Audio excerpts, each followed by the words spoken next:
high. I never imagined that saying yes to a simple favor could change everything. When my friend Nate texted me that day, I was half asleep, sprawled across my couch, ignoring a pile of undone laundry and a to-do list longer than my attention span. His message read, "Hey man, can you do me a huge favor? Me dad's car is in the shop and I'm stuck at work. Can you give him a ride home?" At first, I didn't even hesitate. Nate's dad, Mark, was someone I'd known for years. Coast a familiar face at family barbecues and soccer games back when Nate and I were kids. Always the calm, composed one. The kind of man who didn't talk much, but when he did, people pure. I typed back, "Nothing king much of it." Car. I didn't know that in less than an hour, I'd be sitting in me car with the windows down. My heart doing things I didn't understand. The shop was small. One of those places that always smelled faintly of oil and Zoomer heat. I spotted him right away. Mark stood outside, in a black t-shirt and faded jeans. His sunglasses pushed up on his head. He looked older, yes, but not in a bad way. His hair had streaks of gray now, and his jawline carried a hint of scruff. He was thickened of man who looked like he'd been through things, but had learned to carry them gracefully. When he saw me pull up, a slow smile crossed his face. "Eli," he said, surprised, softening his voice. "You've grown up, Kay." I laughed nervously. "It's been a while, Mr. Carson." "Please," he chuckled. "Mark is fine." Mr. Carson makes me sound like a math teacher. He tossed his duffel bag into the back seat and climbed in. The faint scent of cedar and aftershave filled the car. E-tone, now why? But it hit me harder than expected. It wasn't the kind of scent you forget. "Koso," he said, as we pulled out off the parking lot. "How's life?" I shrugged, keeping my eyes on the road. "The same old work, trying to figure stuff out. You know how it goes." "Yeah, I do." There was something about the way he said it. Quiet, understanding, that made the silence that followed feel comfortable. Debt, not empty. As we drove through the late afternoon sun, small talk gave way to stories. Had told me about renovating his house after his divorce. Tithod. I told him about the photography classes I'd been taking, the small gigs I'd started doing on weekends. "Q always had an eye for tales," he said, glancing at me with a kind of warmth that made my "I remember you used to be the one catching moments everyone else missed." Smiled faintly. Guess that HASN single quotes TC hanged. Something about his voice lingered in my head, the way he said, "Remember." Like head actually paid attention back then. By the time we reached his house, Thiessen was melting into gold behind the trees.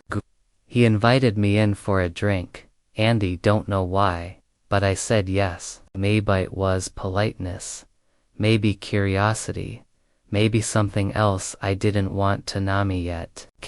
Inside his home felt both masculine and soft like him.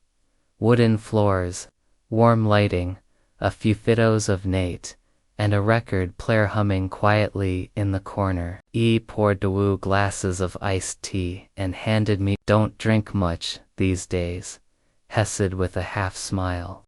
"I figured this is safer." I laughed. Fair enough. Wes sat on opposite sides of the couch. The distance between us both, small and enormous at the same time. "I heard you moved out last year," he said. How's that going? It's good, I replied. Lonely sometimes. But it's necesito have my own space. Code. He nodded slowly, swirling the ice in his glass. Yeah, I get that. Being alone isn't always bad. Sometimes it's where you finally hear yourself think. Something in his tone, low, honest, made me feel seen in a way that few people ever had. It wasn't just the words, it was Thwitty behind them. Is that how it was for you? I asked. Tay. He hesitated after think. Yeah, I won't lie, it was Zuru. You spend years building a life with someone, and suddenly you're back to figuring out who you are without them. Takes time. Studied him for a moment. The small lines around his eyes. Feathered steadiness in his posture. You seem okay now. He chuckled softly. Some days, yeah. Some days not so much. The honesty of it hit me. Most adults Iknu wore their strength like armor, but Mark wore his like a quiet truth. Something earned, not performed. At some point, the sky outside turned violet. The record player shifted to an old jackbrack, soft and warm. You always liked music like this. Always, he said. I like anything that makes me feel something. He looked at me then, his gaze steady. And what makes you feel something these days, Eli, Callie? I froze. It was such a simple question, but my mind blanked. What did make me feel something lately? Kayat owned. Now, I admitted. I've been kind of numper a while. Key nodded like he understood exactly what I meant. That's okay. Feeling takes time. For a moment. Neither of us said anything. The room felt heavy, not with tension, but with quiet understanding. I could hear my heartbeat in my ears. When I finally stood to leave, he walked to the door. Thanks for the ride, he said, his voice soft. You didn't have to, but I'm glad you did. No problem, I managed, trying to ignore the warmth creeping up me neck. He hesitated like there was more he wanted to say. Then his hand brushed my shoulder. Light, unintentional maybe, but electric. And just like that, everything changed. It wasn't even a full second, but it left me skin burning. I caught his eyes. Saw the same flicker of confusion, mirrored there, like neither of us had meant for that to happen. But now it was too late to pretend it hadn't. He pulled back first. Good night, Eli. Good night. I stepped outside. The air cool against my skin, but I still felt warm. Too warm. Driving home, I kept replaying the evening in my mind. Tane. The way he looked at him, the way he listened, the way the tone's small touch felt like a jolt through every nerve. It didn't make sense. Kua's Nate's dad, my friend's father. But something inside me had shifted, and I couldn't unfill it. That night, he couldn't sleep. Every time I closed my eyes, I saw him, his half smile, the calm in his voice, the faint scent of cedar on my clothes.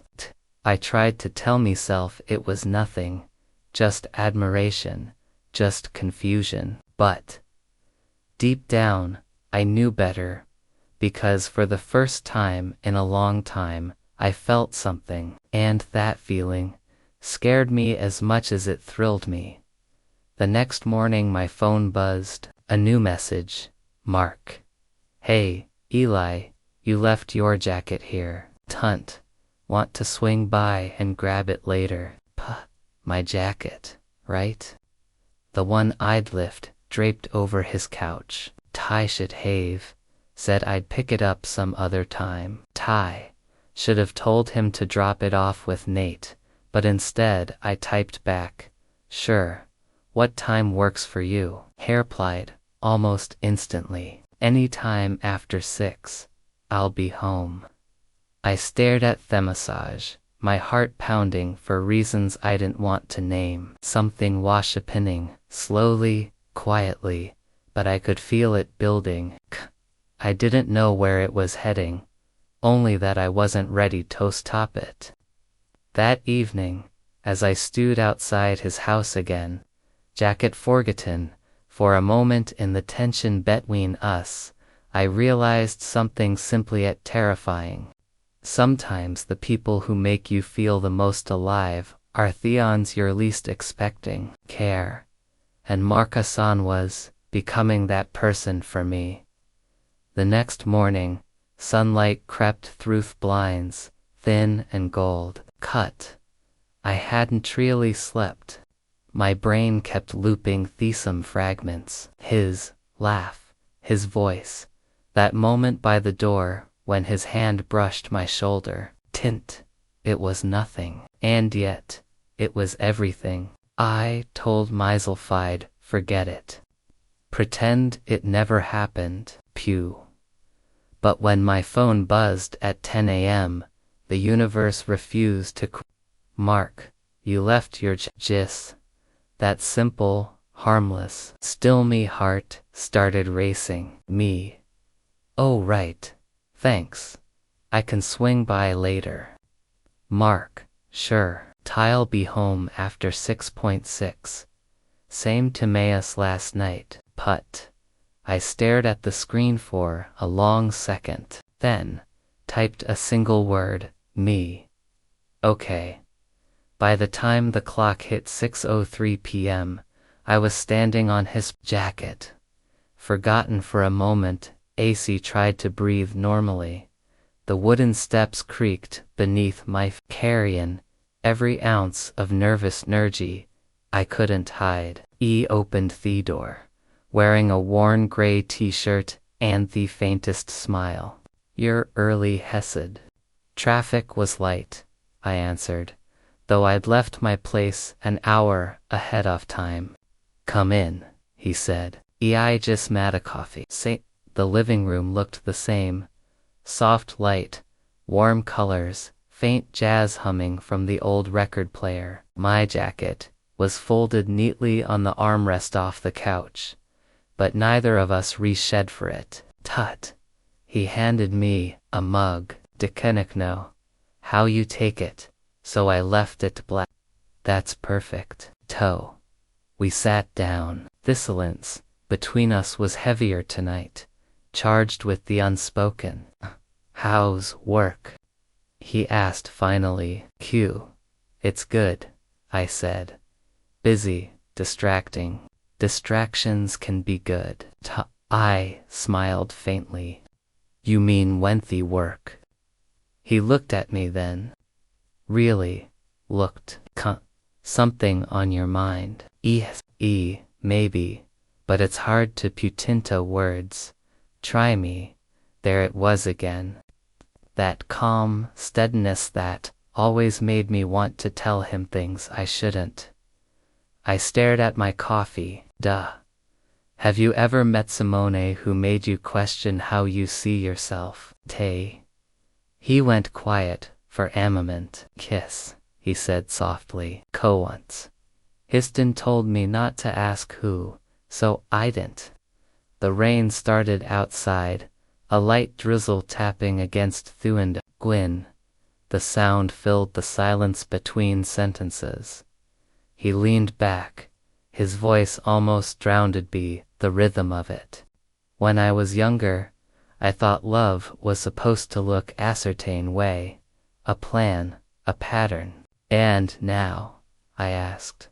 Now I think love just shows up and dares you to deal with it. Thou, I smet, thur. The air felt heavier, I swallowed. And if you're not supposed to feel it, then you feel it anyway, he said quietly. Kohia, You just try not to ruin Nanyan's life in the process. Something inside me cracked a little beckos. I knew exactly what he meant. We spent another hour talking about everything but what we really wanted to say. The conversation looped through safe topics. His job, my photography, the new movie coming out next week. Yet each sentence had an echo underneath it, like we were both speaking in code. A tone point, he ought up to put anathericcord on. His fingers brushed the vinyl carefully, almost reverently. You ever think about how music holds? He asked. You hear one song and suddenly you're back where you were the first time you heard it. Yay, I said. It's like time travel. He smiled at that, a quiet approving curve of his lips. Exactly, when the record began to play. A slow bluesy guitar, he sat down again, closer this time. Not close enough to be obvious, but close enough that I could smell the faint trace of cedar and coffee on his shirt. Boom. For a few minutes, neither of us spoke. The music filled in the words we didn't dare say. Finally, he broke the silence. Eli, I don't want you to think I'm letting you somewhere. I enjoy your company. That's all. Tino, I said. Me, too. But the truth was louder in my chest than anything I could say out loud. Sighed, looking down at Hishins. It's been a long time since Simone really listened to me. Quiet, I get it, I said quietly. It's rare. He looked up again, eyes softer now. Cool. That's probably what makes this. The thunder rolled in the room felt smaller, the air thicker. Maybe I should go, I said, though I didn't stand. Maybe, he said. But he didn't move either. We sat there caught in a moment that felt fragile and dangerous all at once. Then he exhaled almost a whisper. You remind me of who I used to be. Housetat. You still believe things can change, he said.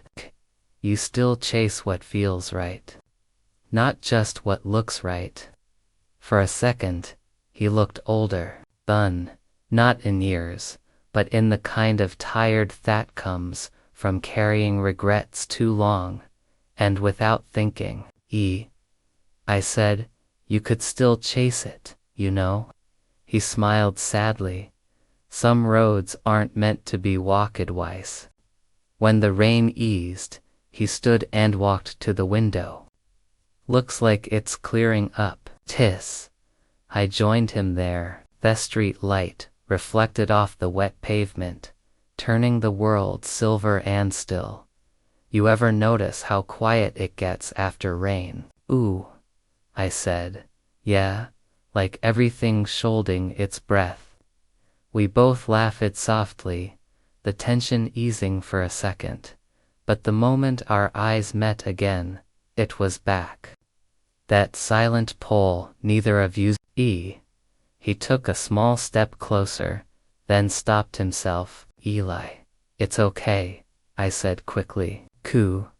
You don't have tokes plain. I should though. Care a boot.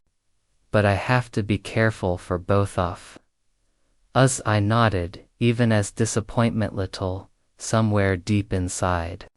I getty. He touched my shoulder. Light, brief, and that was all it took for my heartbeat to trip over itself. Drive safe, he said. Voice low, I will. Back, in my car. I sat for a long time for turning the key. The rain had stopped completely, but the windshield was still speckled with drops. That caught the streetlight like tiny mirrors. I caught my own reflection there, a mix of guilt, confusion, and something dangeries close to hope. It Wasn't supposed to feel like this, but it did. For a few days, we didn't talk. I tried to bury myself in work. Editing photo suntal, my eyes ached, but nothing drowned out the memory of his voice saying my name. Then, Saturday morning, my phone buzzed again. Mark need a hand fixing th porch light. You around? Kikutov asked anyone, but he asked me. Me, Kua. Yeah, I can come by. Mark, I stared at the message, heart doing that thing again. When I arrived, he already had tools laid out. The job took all of 20 minutes, but we stretched it into 2 hours. Arguing over screws, laughing about nothing, trading small stories that felt bigger than they were. Afterward, we sat on the porch steps, eating grilled cheese and tomato soup. The late summer sun slanted across his face, turning his eyes a warmer shade off brown. You ever think about leaving this town? I asked. All the time, he said. But every time I almost do, something keeps me here. What kind of something? He looked at me for a long second, then shook his head. Maybe I'll tell you someday. My chest tightened. He wanted to ask if that something was me, but I didn't dare.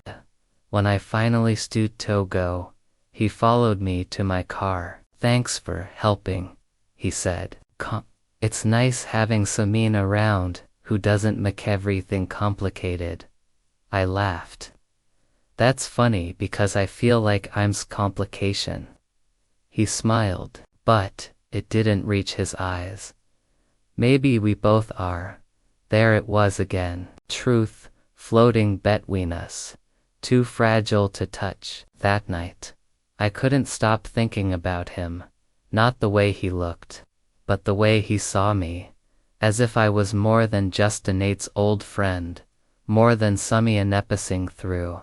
He saw me like I mattered, and somewhere in that quiet realization, I felt both terrified and alive. A week later, he texted again. Mark, found a spot by great for photography. Want to check it out tomorrow. I hesitated for half a second before replying. Amen. The lake was an hour outside town, a hidden trail framed by tall pines and fading sunlight. We parked and walked last stretch in comfortable silence. When we reached the water, the sky was burning orange, reflections rippled across the surface. I lifted my camera instinctively. This is perfect, I said. He watched me work, smiling. Yokum. Alive, when you're behind that lens. It's the one place I don't overthink of everything. Maybe that's what we're both missing, Hesse. Moments that don't need The breeze stirred, carrying smell of pine and lake water. Ill-hour'd. The camera, like this one, looked at me for a long moment, eyes. Yeah, exactly like this. For a heartbeat, it felt like the world had narrowed to just us. The hush of the lake, the fading light, the quiet certainty that something was changing. But then he stepped back, clearing his throat. Done. We should head back, for it gets dark. Right, I said, forcing a smile. As we walked to the car, our shoulders brushed once. Neither of us apologized that night. Lying in bed, I stared at the ceiling, replaying the sound of Hislaw by the water. Catchy. Maybe this was dangerous. Maybe it was foolish, but Ilso knew this. Whatever was happening between us, it was real, and pretending Gothers wasn't going to make it disappear. The days after that night felt like walking through fog. every sound, every smell in the house reminded me of him. The scent of pine soap, the scrape of a chair against Thekachan tile, even the echo of Dad's laughter when Mark called about weekend plans. We were pretending, both of us. Mark still dropped by to help Dad fix porch lights, or tune the old bike in the garage.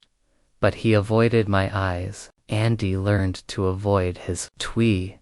We talked about everything except what mattered. Yet the silence between us said everything. The family barbecue. Dad decided to host a barbecue for the neighbors. Something about keeping traditions alive. When Mark pulled into the driveway, Meeples spiked. He stepped out, wearing a loose-buttoned, sleeves-rolled, eyes hidden behind sunglasses. He smiled politely. But it didn't reach his eyes. "Hey, Jamie," he said, like we were casual friends. Hey. That one word carried all the things we couldn't name. Through the afternoon, I watched him move through the crowd, flippin' burgers, teasing Dad about burnt ribs, laughing like nothing inside him was burning, too. Every now and then, his gaze brushed mine just for a heartbeat, then gone. It wasn't fair. He'd been Theon to pull away, but I was the one left haunted by every almost touch, every stolen glance that meant too much. When the guests started leaving, I found him by the shed, packing up tools. "You've been avoiding me," I said. He didn't look up, trying to do the right thing. "And what's that supposed to mean?" "It means not making things harder for either of us." Coat. I stepped closer. "It's already hard, Mark." Pretending I don't feel this, Jamie. His voice was low, strained. "See, you don't know what you're seeing." "Yes, I do." My throat tightened. "I know that when I'm near you, I feel safe. When you're gone, I feel like I'm missing oxygen." He finally looked ATM eyes raw. Think I don't feel these, Ket? Then why keep pushing me away?" "'Cause I made a promise to your dad to look out for you," he said quietly. "Not to want you." The word want hung between us, fragile and alive. I swallowed hard. "Maybe you can't separate the two anymore." He turned away, jaw tight. "Ushold. Go inside," and, just like that, the fog between Ustakand again. The break a week later, Mark left town for a construction project 3 hours north. Dad mentioned eat over breakfast like it was nothing, nodded, pretending it didn't feel like Samayan had pulled the floor out from under me. Days became weeks. I threw myself into work, friends, anything to quiet the noise in my head. But at night, when the house went still, Theach returned. Sometimes I'd open Arld chat and hover over his name, thumb hesitating over the keyboard. But I never sent a message. He'd Medea's choice, and I had to respect that. Still, some nights I'd catch myself whispering his name into the dark. Notice a wish, but as a memory I wasn't ready to let fade. Call it. Was late when my phone buzzed, and a number I didn't recognize. "Hello, Jamie." That voice rougher than I remembered. Tired but unmistakable. "Mark." He exhaled softly. "Yeah, sorry it's late. I just needed to hear your voice."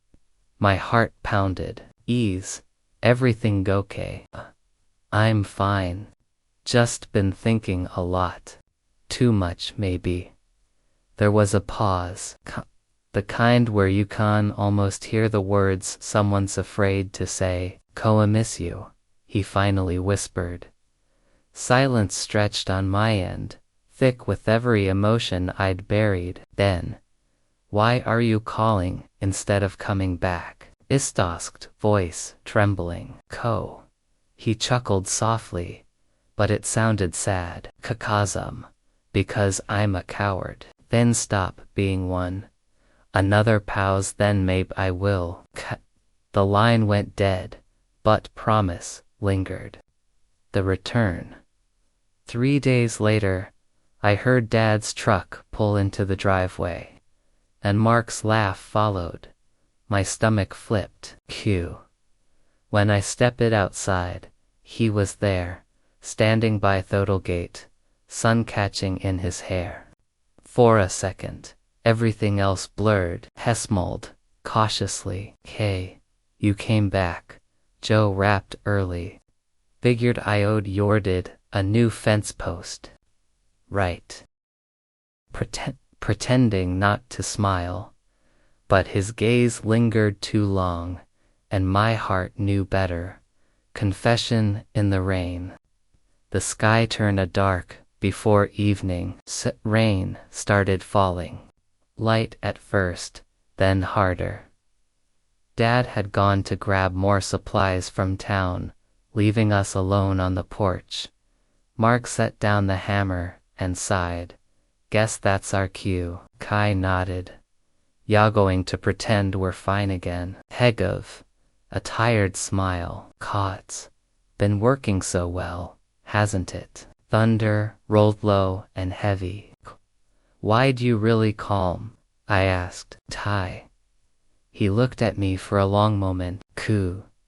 Because every time I thought I could move on, I'd hear your laugh in my because I hated how quiet everything felt without you. Rain streaked down his face, catching in his lashes. I told myself this wasn't right. Tuss, that I was too old, that your dad would never understand. But none of that stopped me from missing you. I took a step closer, soaked through, heart racing. Then, stop fighting it.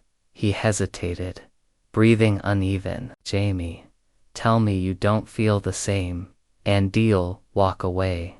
He stared, eye-circling mine, and whatever wall he'd built cracked wide open.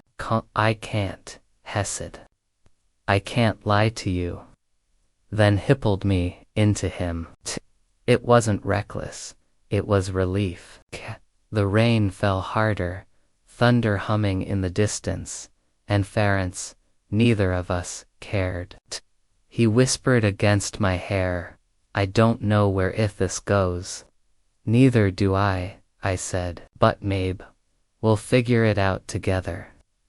After the storm, when Dad's truck headlights appeared at the end of the road, we pulled apart, breathless, but something between us had shifted. Not secret anymore, just real. We didn't talk about it that night. Didn't need to. Later, lying awake in bed, ear played every moment, quiet through warmth of his arms, the quiet certainty that, whatever this was, it wasn't wrong, it was ours. For the first time in weeks I slept without dreams. Year later, life has found its rhythm again. Dad still doesn't know the whole story, but he knows that Mark and I are close. Closer than ever, maybe. Gant, for now, that's enough. Mark's workshop has become our quiet refuge. Sunlight pouring through the windows, sawdust floating like snow. I help him sand the edges of his projects, pretending I know what I'm doing, and he laughs every time I mess it up. That laugh still makes me feel weightless. Sometimes he'll stop what he's doing, wipe his hands on his jeans, and just look at me. Really look. The way he used to when everything was sunset. Only now there's no guilt in it. No fear, just calm, quiet certainty. We don't need to define it anymore. We just let it be. When I think back, toth it first day. The ride home, the way his hand brushed mine, the confusion, the denial. It feels like anno thirlefit time, like two people standing on opposite sides of a truth they were both too fraid to name. But love has a way of waiting for you, Kit. Even when you're not ready, even when it doesn't make sense. Mark taught me that love doesn't always ain't itself with fireworks or music. Sometimes, it arrives softly in the hum of an engine. The creak of a wooden chair, the sound of someone saying your name, like it means something, duh. And that's what he became for me. Someone who made even silence feel full.